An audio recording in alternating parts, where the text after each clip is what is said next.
अरे उंघाई आवता हो उंघाई आवता ये शिवानी भौजी का कहीं मंच शिवानी भौजी कहाँ बड़ुआ जा होलिया में भौजाई के उंघाई आवता होलिया में भौजाई के उंघाई आवता हो उंघाई आवता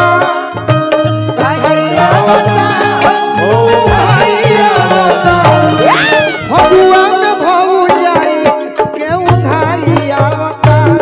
होलिया में भौजाई के और का 4 बजे भोर में पुरुआ जो बैठे के 4 बजे भोर में सुत जाली ढाबा में ही भाई जी के लेके भाई जी के लेके हो भाई जी के लेके फॉर्च्यूनर से ले कर भाई आवता फॉर्च्यूनर से ले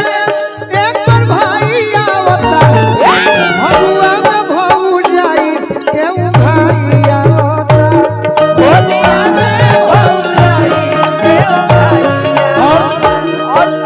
बैठक खानी प्रियंका जी को बात कही के हां जी और सब कलाकार के सोनू भैया स्वागत करबी है बात कहल जाई का हमार प्रियंका तिवारी भी आई गाड़ी हां जी जोड़ी बनल हो दुल्हा दुल्हन के समधि समधि के जोड़ी बनल हो दुल्हा दुल्हन के समधि समधि के जनकपुर नगरिया से आईली तिलकवा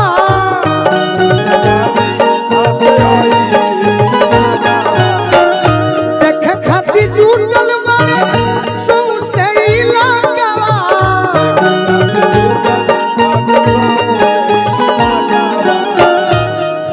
खुशी हो तो बाटे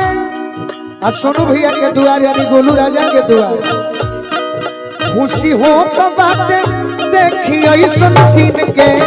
दुल्हा दुल्हन के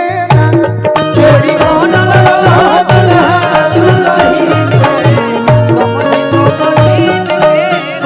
अरे जोड़िया बनल हो दुल्हा दुल्हन के समधि समधि